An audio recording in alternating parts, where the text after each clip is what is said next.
Letter 76, on learning wisdom in old age. You have been threatening me with your enmity if I do not keep you informed about all my daily actions.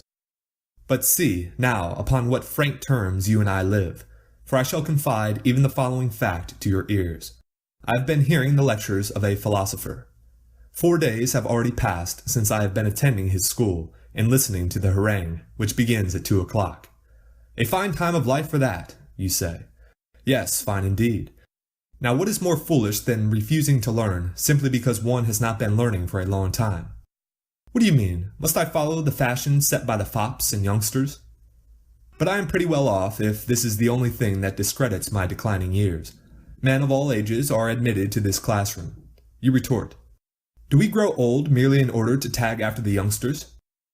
But if I, an old man, go to the theater and am carried to the races, and allow no duel in the arena to be fought to a finish without my presence, shall I blush to attend a philosopher's lecture? You should keep learning as long as you are ignorant, even to the end of your life if there is anything in the proverb. And the proverb suits the present case as well as any. As long as you live, keep learning how to live. For all that, there is also something which I can teach in that school. You ask, do you, what I can teach? That even an old man should keep learning. But I am ashamed of mankind, as often as I enter the lecture hall. On my way to the house of Metronax, I am compelled to go, as you know, right past the Neapolitan Theatre. The building is jammed. Men are deciding with tremendous zeal who is entitled to be called a good flute player. Even the Greek piper and the herald draw their crowds. But in the other place, where the question discussed is, what is a good man, and the lesson which we learn is, how to be a good man, very few are in attendance. And the majority think that even these few are engaged in no good business. They have the name of being empty-headed idler. I hope I may be blessed with that kind of mockery, for one should listen in an unruffled spirit to the railings of the ignorant. When one is marching toward the goal of honor, one should scorn itself. Proceed then, Lucilius, and hasten, lest you yourself be compelled to learn in your old age, as is the case with me. Nay, you must hasten all the more, because for a long time you have not approached the subject, which is one that you can scarcely learn thoroughly when you are old.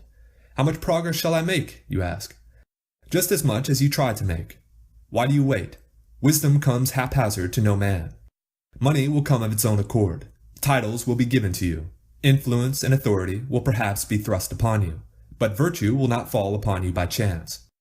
Either is knowledge thereof to be won by light effort or small toil. But toiling is worthwhile when one is about to win all goods at a single stroke, for there is but a single good, namely, that which is honorable. In all those other things of which the general opinion approves, you will find no truth or certainty. Why it is, however, that there is but one good, namely, that which is honorable, I shall now tell you, inasmuch as you judged that in my earlier letter I did not carry the discussion far enough, and think that this theory was commended to you rather than proved. I shall also compress the remarks of other authors into narrow compass. Everything is estimated by the standard of its own good. The vine is valued for its productiveness and the flavor of its wine, the stag for his speed. We ask, with regard to beasts of burden, how sturdy of back they are, for their only use is to bear burdens. If a dog is to find the trail of a wild beast, keenness of scent is of first importance. If to catch his quarry, swiftness of foot. If to attack and harry it, courage. In each thing, that quality should be best for which the thing is brought into being and by which it is judged. And what quality is best in man? It is reason. By virtue of reason, he surpasses the animals, and is surpassed only by the gods. Perfect reason is therefore the good peculiar to man.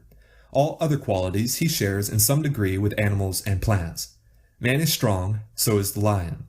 Man is comely, so is the peacock. Man is swift, so is the horse. I do not say that man is surpassed in all these qualities. I am not seeking to find that which is greatest in him, but that which is peculiarly his own. Man has body, so also have trees. Man has the power to act and to move at will, so have beasts and worms. Man has a voice, but how much louder is the voice of the dog? How much shriller that of the eagle? How much deeper that of the bull? How much sweeter and more melodious that of the nightingale? What then is peculiar to man? Reason. When this is right and has reached perfection, man's felicity is complete.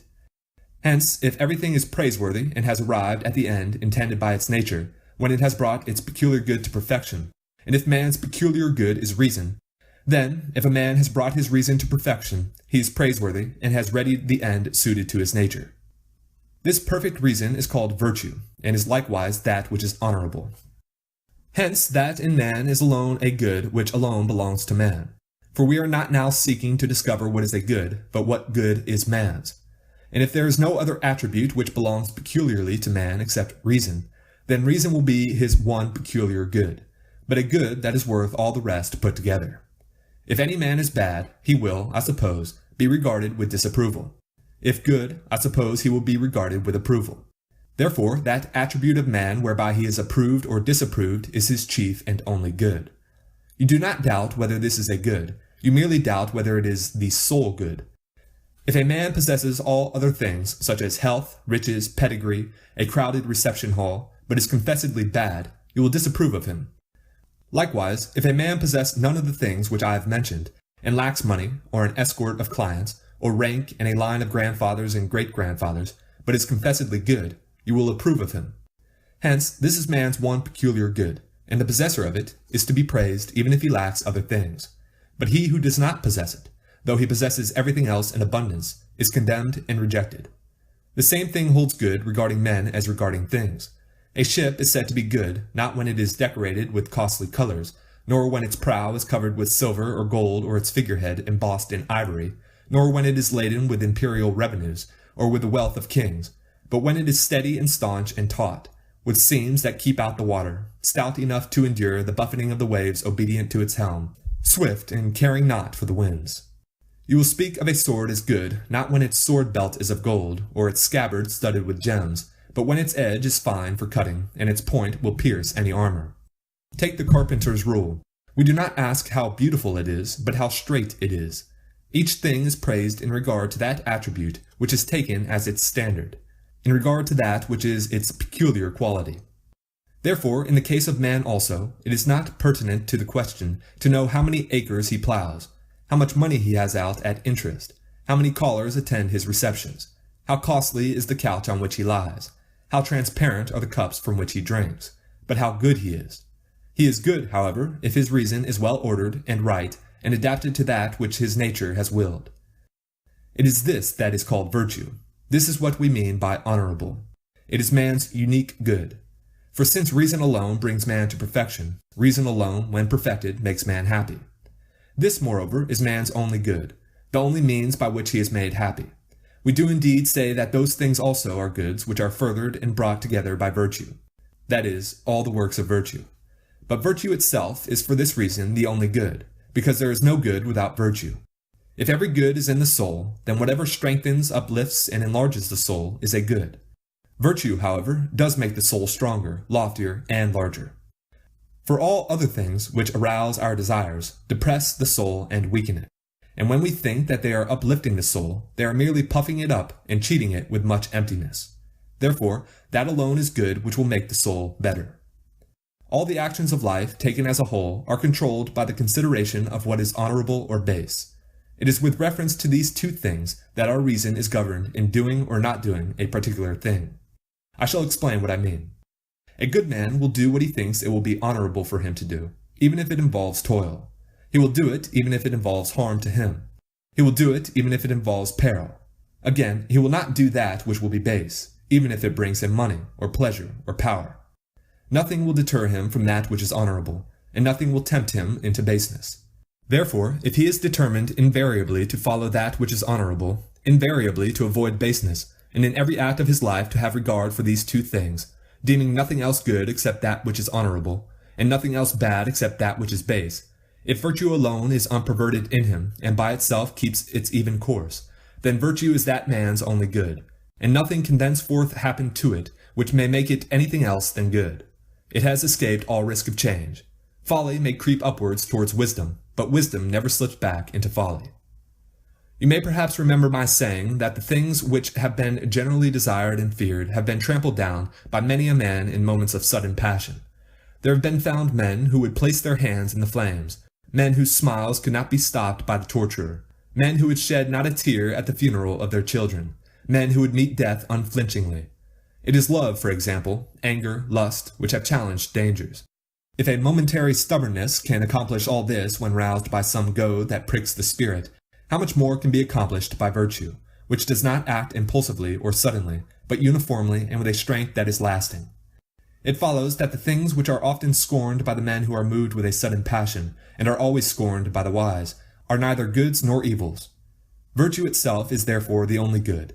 She marches proudly between the two extremes of fortune, with great scorn for both. If, however, you accept the view that there is anything good besides that which is honorable, all the virtues will suffer. For it will never be possible for any virtue to be won and held, if there is anything outside itself which virtue must take into consideration. If there is any such thing, then it is at variance with reason, from which the virtues spring, and with truth also, which cannot exist without reason. Any opinion, however, which is at variance with truth is wrong. A good man, you will admit, must have the highest sense of duty toward the gods. Hence, he will endure with an unruffled spirit whatever happens to him. For he will know that it has happened as a result of the divine law, by which the whole creation moves. This being so, there will be for him one good and only one, namely, that which is honorable. For one of its dictates is that we shall obey the gods and not blaze forth in anger at sudden misfortunes or deplore our lot, but rather patiently accept fate and obey its commands.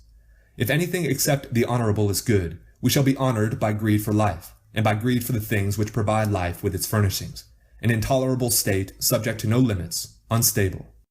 The only good, therefore, is that which is honorable, that which is subject to bounds. I have declared that man's life would be more blessed than that of the gods if those things which the gods do not enjoy are goods, such as money and offices of dignity. There is this further consideration. If only it is true that our souls, when released from the body, still abide, a happier condition is in store for them than is theirs while they dwell in the body. And yet, if those things are goods which we make use of for our body's sake, our souls will be worse off when set free. And that is contrary to our belief, to say that the soul is happier when it is cabined and confined than when it is free and has betaken itself to the universe. I also said that if those things which dumb animals possess equally with man are goods, then dumb animals also will lead a happy life, which is, of course, impossible.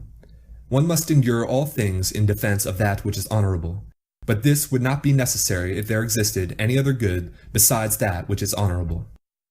Although this question was discussed by me pretty extensively in a previous letter, I've discussed it summarily and briefly run through the argument. But an opinion of this kind will never seem true to you unless you exalt your mind and ask yourself whether, at the call of duty, you would be willing to die for your country, and buy the safety of all your fellow citizens at the price of your own. Whether you would offer your neck not only with patience, but also with gladness. If you would do this, there is no other good in your eyes, for you are giving up everything in order to acquire this good. Consider how great is the power of that which is honorable. You will die for your country, even at a moment's notice, when you know that you ought to do so. Sometimes, as a result of noble conduct, one wins great joy even in a very short and fleeting space of time. And though none of the fruits of a deed that has been done will accrue to the doer after he is dead and removed from the sphere of human affairs, yet the mere contemplation of a deed that is to be done is a delight, and the brave and upright man, picturing to himself the guerdons of his death, guerdons such as the freedom of his country and the deliverance of all those for whom he is paying out his life, partakes of the greatest pleasure and enjoys the fruit of his own peril. But that man also who is deprived of this joy, the joy which is afforded by the contemplation of some last noble effort, will leap to his death without a moment's hesitation, content to act rightly and dutifully. Moreover, you may confront him with many discouragements. You may say, "Your deed will speedily be forgotten," or "Your fellow citizens will offer you scant thanks." He will answer, "All these matters lie outside my task. My thoughts are on the deed itself. I know that this is honorable. Therefore, whithersoever I am led and summoned by honor, I will go." This, therefore, is the only good, and not only is every soul that has reached perfection aware of it, but also every soul that is by nature noble and of right instincts. All other goods are trivial and mutable. For this reason, we are harassed if we possess them. Even though by the kindness of fortune they have been heaped together, they weigh heavily upon their owners, always pressing them down and sometimes crushing them. None of those whom you behold clad in purple is happy, any more than one of these actors upon whom the play bestows a scepter and a cloak while on the stage. They strut their hour before a crowded house, with swelling port and buskined foot, but when once they make their exit, the footgear is removed, and they return to their proper stature. None of those who have been raised to a loftier height by riches and honors is really great. Why then does he seem great to you? It is because you are measuring the pedestal along with a man. A dwarf is not tall, though he stand upon a mountain top. A colossal statue will still be tall, though you place it in a well. This is the error under which we labor. This is the reason why we are imposed upon. We value no man at what he is, but add to the man himself the trappings in which he is clothed. But when you wish to inquire into a man's true worth, and to know what manner of man he is, look at him when he is naked. Make him lay aside his inherited estate, his titles, and the other deceptions of fortune. Let him even strip off his body. Consider his soul, its quality and its stature, and thus learn whether its greatness is borrowed or its own. If a man can behold with unflinching eyes the flash of a sword, if he knows that it makes no difference to him whether his soul takes flight through his mouth or through a wound in his throat, you may call him happy. You may also call him happy if, when he is threatened with bodily torture, whether it be the result of accident or of the might of the stronger, he can without concern hear talk of chains or of exile, or of all the idle fears that stir men's minds, and can say, O maiden, no new sudden form of toil springs up before my eyes. Within my soul I have forestalled and surveyed everything. Today it is you who threaten me with these terrors, but I have always threatened myself with them, and have prepared myself as a man to meet man's destiny. If an evil has been pondered beforehand, the blow is gentle when it comes. To the fool, however, and to him who trusts in fortune, each event, as it arrives, comes in a new and sudden form, and a large part of evil, to the inexperienced, consists in its novelty. This is proved by the fact that men endure with great courage, when they have once become accustomed to them, the things which they had at first regarded as hardships. Hence, the wise man accustoms himself to coming trouble, lightening by long reflection the evils which others lighten by long endurance. We sometimes hear the inexperienced say, I knew that this was in store for me. But the wise man knows that all things are in store for him. Whatever happens, he says, I knew it. Farewell.